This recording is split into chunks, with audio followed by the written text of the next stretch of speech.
สวัสดีจ้าสวัสดีจ้าทุกคนนี่ครับพาทุกคนมากิน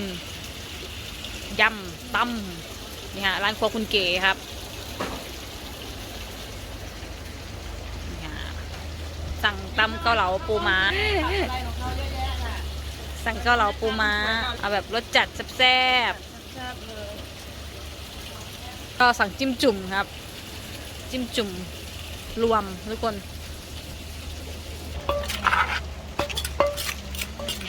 40,000 คนแล้วดูโอ้ยมาแล้วครับปูม้าใส่กุ้งด้วยนะนี่มีกุ้งด้วยทุกคนนี่ครับจิ้มจุ่มทุกคนโอ้ยแบบว่าน้ำเดือดพุบพับแบบไฟแรงมากครับใส่เข้าไปครับผักใส่ผักเข้าไปโอ้ยน่ากินมากเนี่ยจิ้มจุ่มไม่ได้กินนานนี่ครับไปกินกันสวัสดีจ้ามาชิมมันนี่โอ้ยทำทะเลนะครับนี่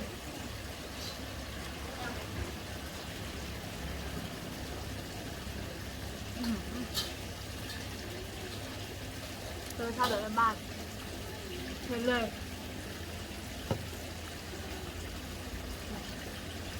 จิ้มจุ่ม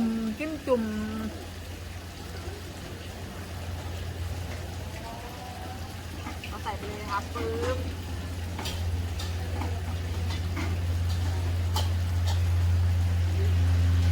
จุ่มโอ้เห็นจุ่มเลย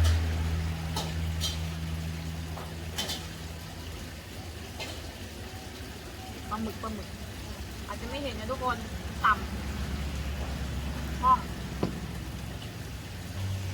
กินครับมาปูม้า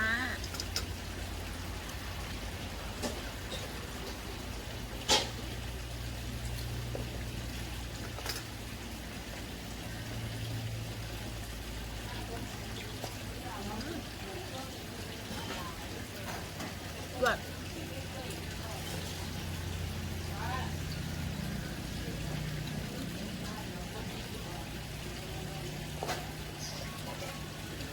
เจียวขมนวลจำเจียวขมขมจริงขมจังขมมากโอ้ขมจริงๆโอ้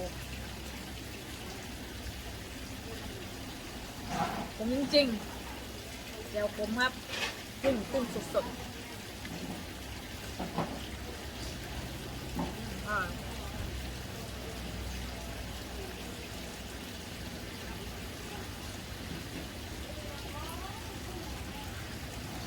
กินมันใหม่ก่อนทุกคนผมโคตร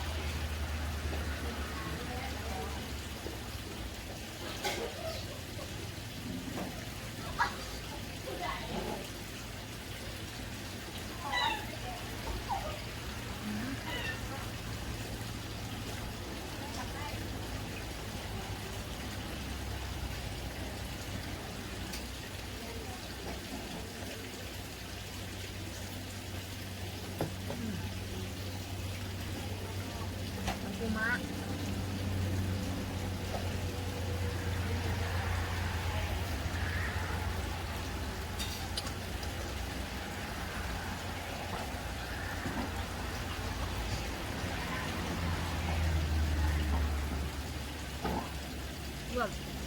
นี่ฮะจิ้มจุ่มทุกคนดูหมูโอ้โหหมู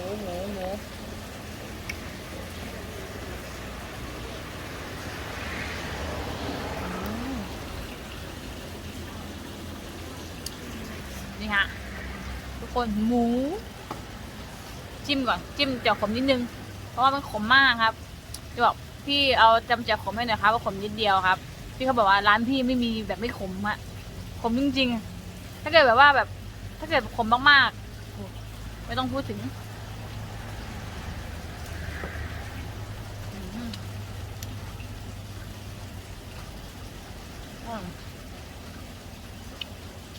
หมูนุ่มมาก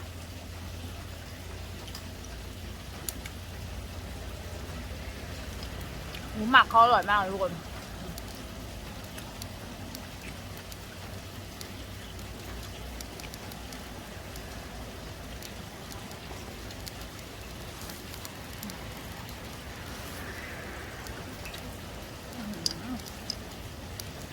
ร้อน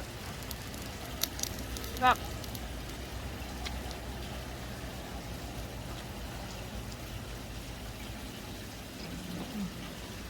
ส้มตำ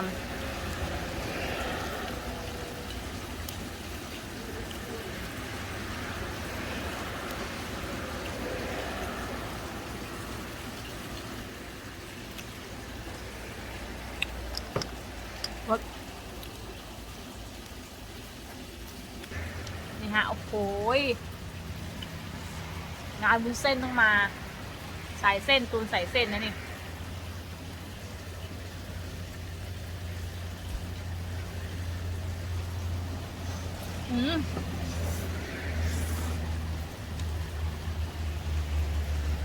พอง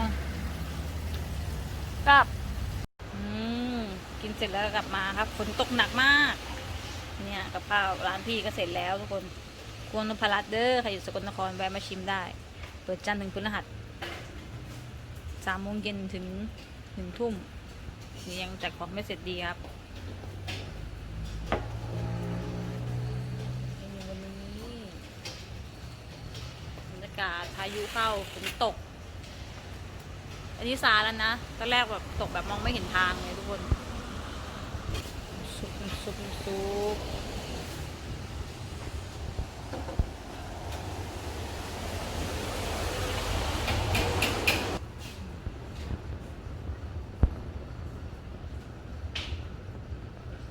นี่นะครับไปแล้วครับเจอกันใหม่คลิปหน้ากดไลค์กดซับสไครต์ใส่กระดิ่งให้ทุกท่านด้วยนะสวัสดีครับ